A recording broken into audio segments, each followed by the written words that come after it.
Olá pessoal, e aí, tudo bem?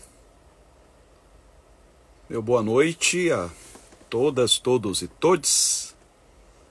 Que alegria poder estar aqui com vocês para mais uma live, nossa live tradicional de segunda-feira. E hoje vamos refletir um pouco sobre teologias e mitologias. Vai ser provavelmente uma reflexão breve, mas que eu espero seja edificante e muito pertinente para o momento que estamos vivendo. Mas eu gostaria de contar com a sua companhia e com a sua divulgação. E é tão simples, não é verdade? Basta você clicar aí no aviãozinho que tem no rodapé da sua transmissão e enviar o convite para todos os seus contatos para que tenham oportunidade de ingressar nessa live, de participar dessa transmissão. Posso contar com você? Então, vamos direto ao ponto, gente. Hoje, todo mundo está falando sobre intolerância religiosa. E o que está motivando esse assunto nas redes sociais foi o que aconteceu durante um show da cantora Ludmilla, em que se projetou no palco uma pichação que, segundo ela, teria sido feita numa comunidade aqui do Rio de Janeiro, e que dizia: só Jesus expulsa tranca-rua das pessoas. Eu não sei se esse tipo de pichação é encontrado em outras cidades. Eu realmente nunca observei. Conheço boa parte do Brasil, mas eu só vi isso aqui no Rio de Janeiro. Inclusive no muro de estações de trem. Afinal de contas,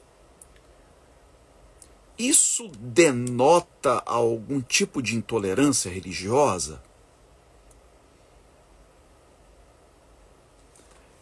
Eu cheguei a republicar hoje um vídeo resposta, aliás, um dos mais assistidos nas minhas redes sociais, onde alguém me pergunta se o Exu não seria o diabo. E eu respondo que não. Eu digo que o diabo é parte da teologia cristã. Então, em outras palavras, o diabo é nosso. O diabo é cristão, no sentido de que ele seja uma concepção da nossa teologia. Enquanto o Exu pertenceria à mitologia iorubá. Preste atenção no que eu vou dizer. Porque algumas pessoas vieram na minha publicação, na minha postagem, dizendo: por que que você se refere a elementos da teologia cristã como teológicos, enquanto você se refere a divindades de outras fés, de outras tradições, como mitos, como mitologia? Isso não seria da sua parte um tipo de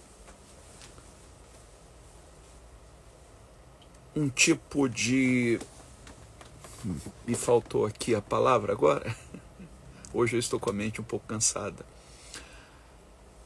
Mas não seria um tipo de preconceito? Por que que o diabo é da teologia cristã e o Exu é da mitologia iorubá? E eu dizia no meu vídeo, inclusive, que o Exu está para a mitologia iorubá o que Thor é para a mitologia nórdica, o que Zeus é para a mitologia grega, o que Júpiter é para a mitologia romana. E eu respondi a pelo menos um desses comentários dizendo o seguinte: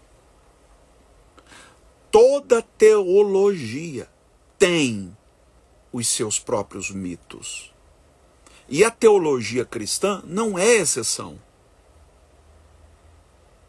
E quando eu me refiro a um elemento da minha fé cristã como sendo mítico, como sendo pertencente a este universo mitológico, eu não estou dizendo que isto seja uma invenção, uma mentira, eu não estou me desfazendo disso, das verdades que este mito encerra. Hoje é até complicado a gente falar de mito, porque as pessoas fazem logo uma conexão com figuras políticas. Não tem absolutamente nada a ver. Quando você se refere a uma figura como mítica, você está dizendo que ela pertence a um universo mitológico. Interessante que você encontra escritores cristãos, como por exemplo, Tolkien. Tolkien era cristão. C.S. Lewis era cristão. O escritor de Nárnia, você lê o livro de Nárnia e você se depara com muitas figuras míticas. Ele toma emprestado figuras da mitologia nórdica e usa na narrativa do seu livro. E a mensagem que C.S. Lewis passa é uma mensagem absolutamente cristã, com valores cristãos. Mas parece que muitos dos nossos não estão preparados para esta conversa. Quando eu leio, por exemplo, que o homem foi tentado por uma serpente e comeu de um fruto proibido, eu vejo aí uma narrativa mítica. Em outras palavras, não deveria ser levada como sendo algo literal. Uma cobra falante, um fruto que uma vez comido faria com que o homem expandisse a sua consciência e se tornasse como Deus. É claro que se trata de uma narrativa mítica, o que não significa desfazer dela, porque ela encerra muitos sentidos. Se nós pararmos na literalidade, nós vamos perder de vista os sentidos que esta narrativa encerra. Por exemplo, quando eu leio que Deus fez cair sobre o homem um sono profundo, enquanto tirou-lhe uma costela e dela fez a mulher. É uma narrativa mítica. O que não significa que não tenha sentido. Tem sim. Mesmo vivendo na era da informação, da ciência, mesmo sabendo que o ser humano, biologicamente falando, é fruto de uma evolução natural, isso não tira da narrativa encontrada nas Escrituras o seu valor. E eu vou encontrar na Bíblia outras passagens igualmente míticas. Eu poderia citar várias aqui e até temo que isso possa produzir algum tipo de escândalo em alguns, porque as pessoas não querem sair da infância espiritual. Elas preferem ser mantidas naquele estágio.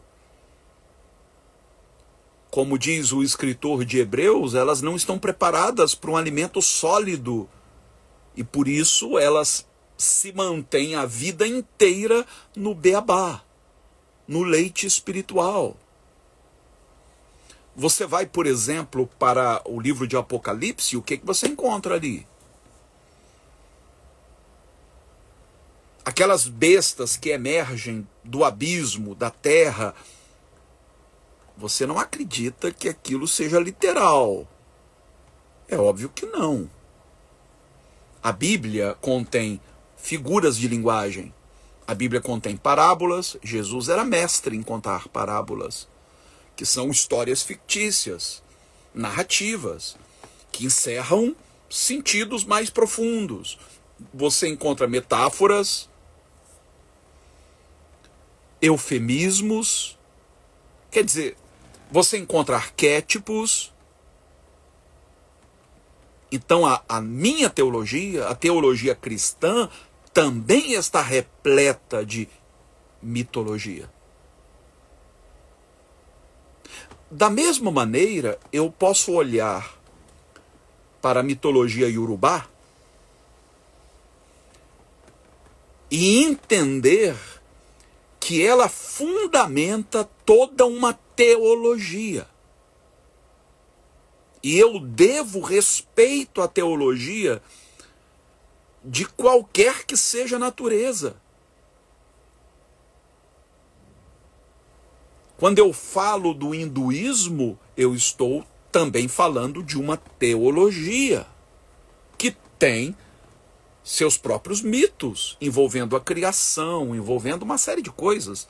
A criação do universo, a criação do homem. Nós vamos encontrar nas mitologias pontos em comum. Se você ler um livro de mitologia iorubá, mas desprovido de preconceito, você vai encontrar muitos pontos de convergência com o que lemos nas Escrituras. Mas o preconceito não permite. Porque a gente acha que tudo que vem da África tem origem demoníaca. Você sabe o que tem origem demoníaca? Nosso preconceito. Isso é demoníaco.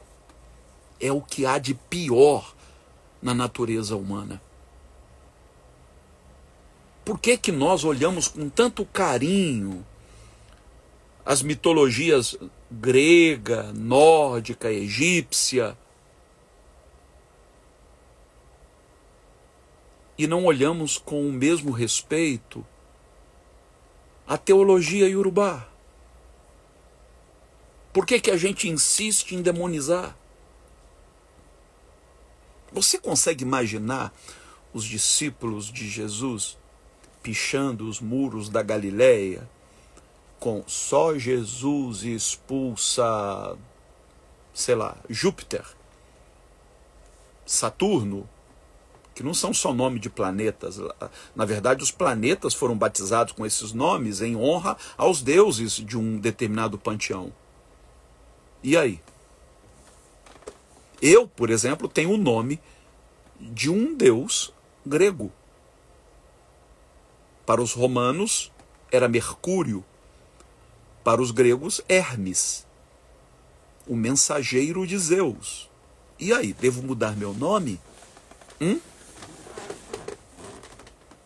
É tudo uma questão, gente, de ponto de vista, de ângulo. Se você insiste em enxergar algo com as lentes do ódio, do preconceito, é o que Jesus disse: se os teus olhos forem bons, todo o teu corpo será luz. Agora, se os teus olhos forem maus, todo o teu corpo está em trevas. É claro que há uma razão histórica porque nós insistimos em demonizar o que vem da África, como também o que vem dos índios. Por que que os europeus faziam isso? Porque era a única maneira de justificar a exploração desses povos. Chegava-se a dizer que o africano, ou mesmo o indígena, não tinham alma. Se não tinham alma, podiam ser explorados. Podiam ser oprimidos, escravizados.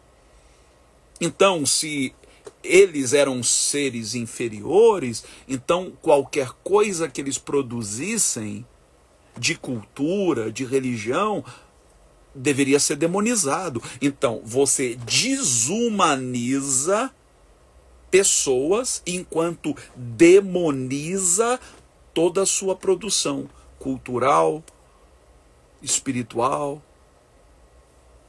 A África é o berço da humanidade. Esta é a verdade que para alguns soa inconveniente. Por que inconveniente? Porque confronta o seu preconceito.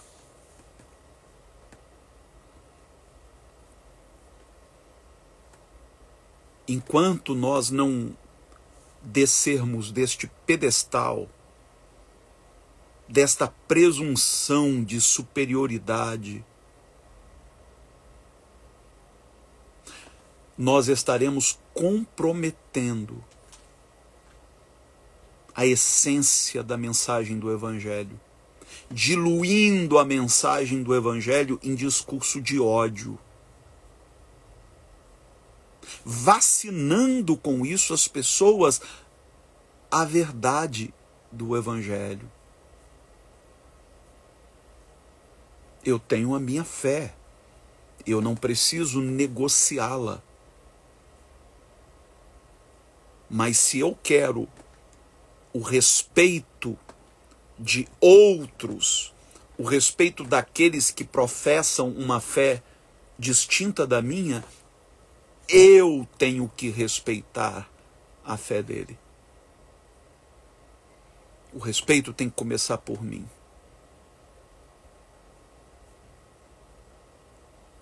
Buscando pontos de convergência, buscando entender o ponto de vista do outro.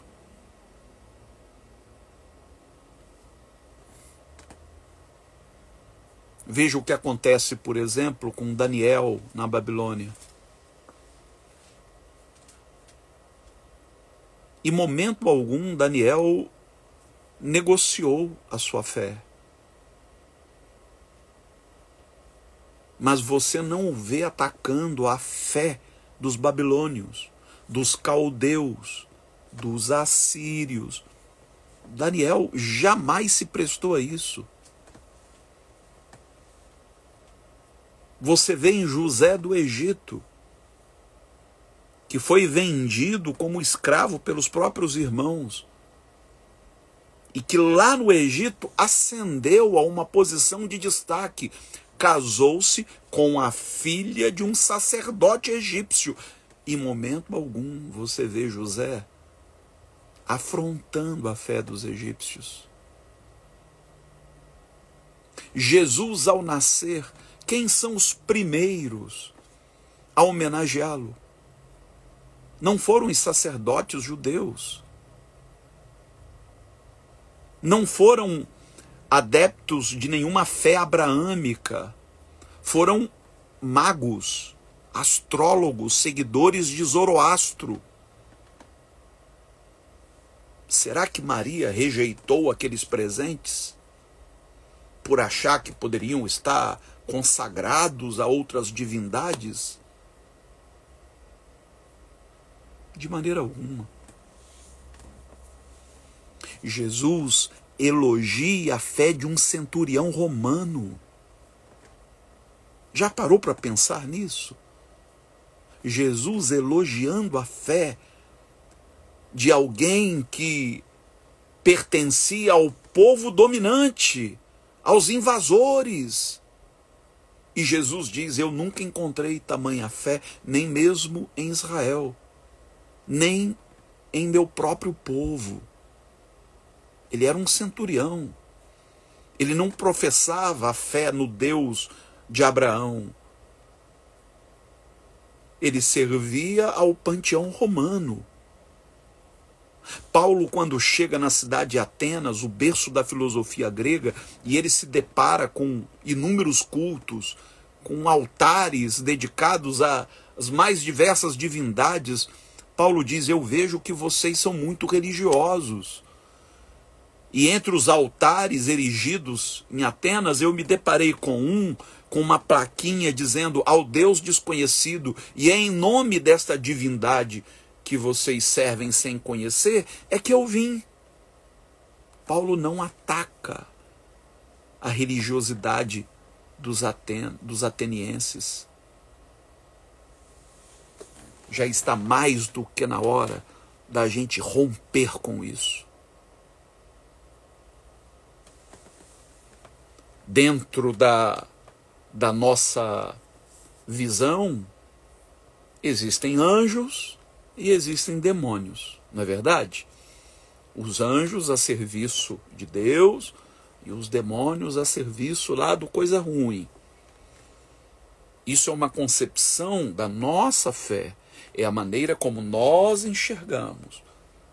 Está Deus sobre todos, Deus Pai, Filho e Espírito Santo. Dentro da visão católica romana, você tem os santos, que eu, enquanto protestante, devo respeitar.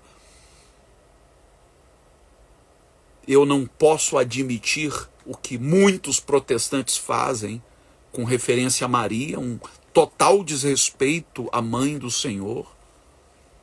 Mesmo entendendo de uma maneira diferente, eu não posso desrespeitar a fé dos meus irmãos. Agora, eu não vou pegar categorias cristãs e aplicá-las em religiões que não são a minha.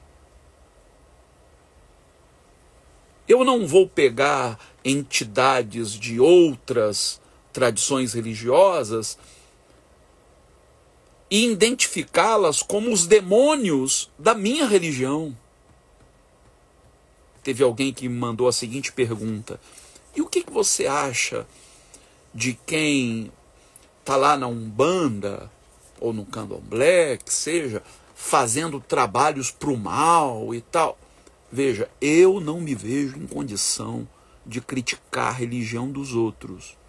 Eu nunca fui num centro umbandista, eu nunca fui num terreiro, eu já ouvi falar, nunca fui. Conheço muita gente que foi e que é, mas eu não.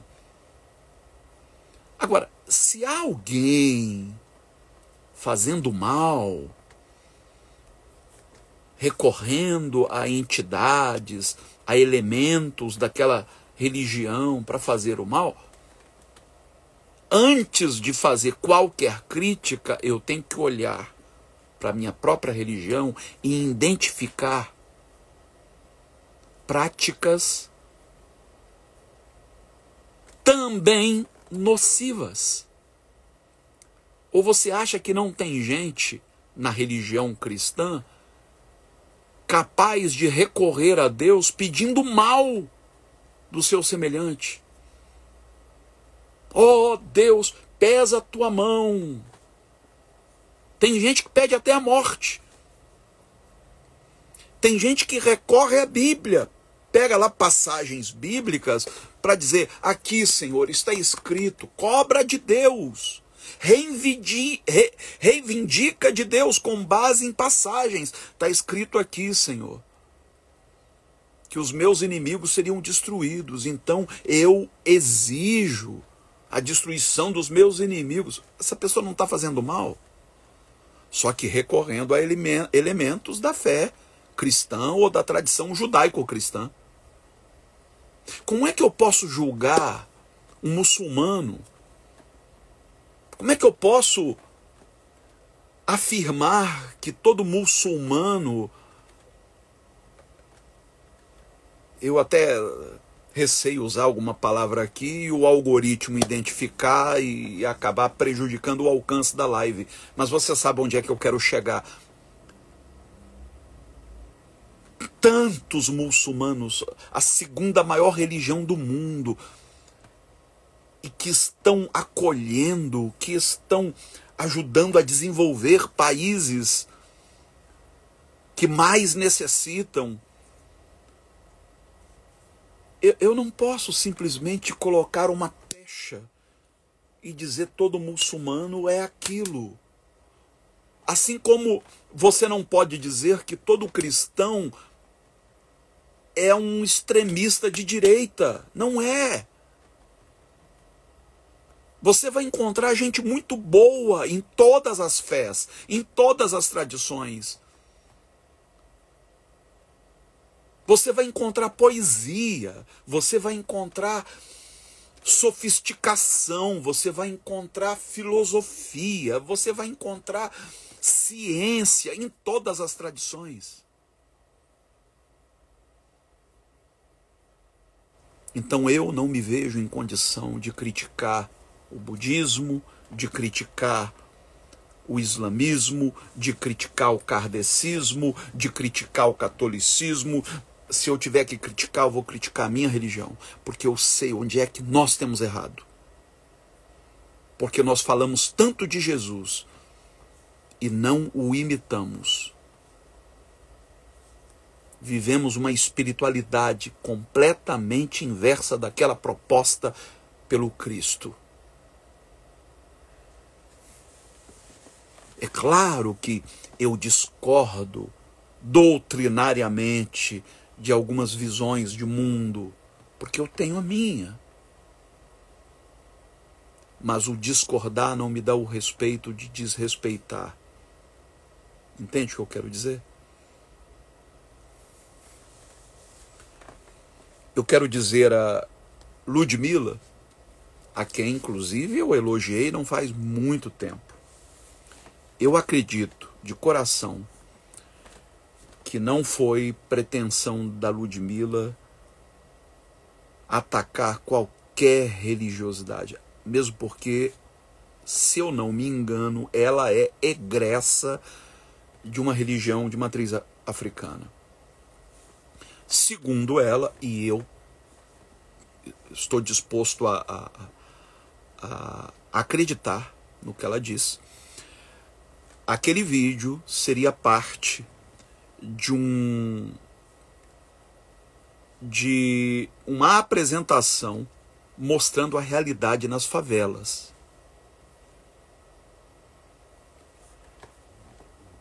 E pichações como aquela seriam encontradas em muitas dessas favelas. Foi ali uma coisa de segundos, uma projeção. Ela não fez nenhuma apologia. Ela não faltou com respeito com nenhuma religião. Mas o fato é que isso correu o mundo inteiro. Foi trend no antigo Twitter.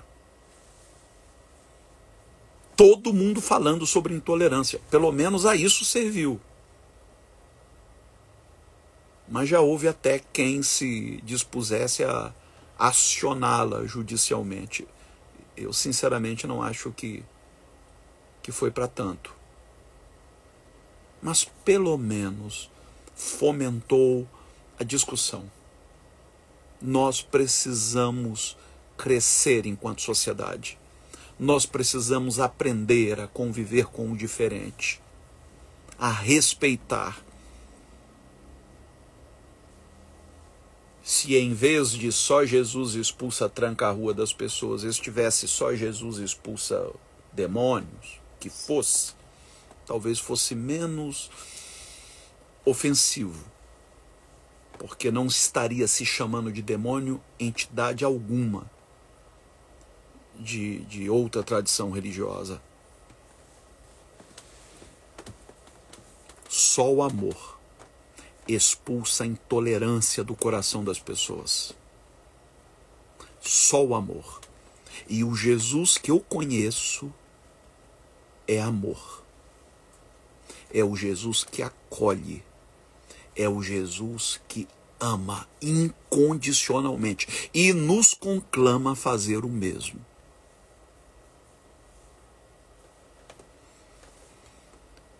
A você, meu irmão, umbandista, candomblessista ou de qualquer credo religioso, todo o meu respeito, todo o meu carinho. E eu peço perdão Se em algum momento eu disse qualquer coisa que pudesse ferir o seu coração, me perdoe. Não tive a intenção. E em nome da igreja cristã, eu peço perdão por toda perseguição, por toda intolerância, porque quem foi vítima de intolerância um dia não tem o direito de ser intolerante com ninguém. O cristianismo tem sido perseguido desde os primórdios.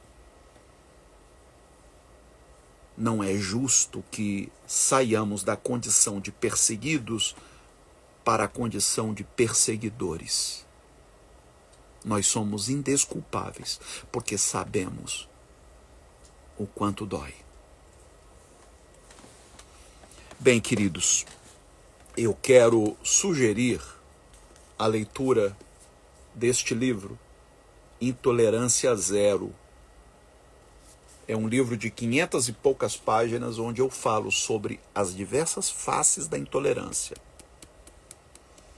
Este livro tem ajudado a muita gente. É de longe o meu livro mais vendido. E se você não o leu ainda, você pode inclusive presentear alguém. O valor dele é de R$ 79,90, porque é um livro de mais de 500 páginas. E é o mesmo valor do livro que eu estou lançando, que é o Fé da Boa e Sexo do Bom. Eu tenho que falar rápido para o algoritmo se confundir, porque agora o algoritmo deu para impedir o alcance de muitas das nossas postagens. Se você ainda não adquiriu, ele também está pelo mesmo valor, R$ 79,90.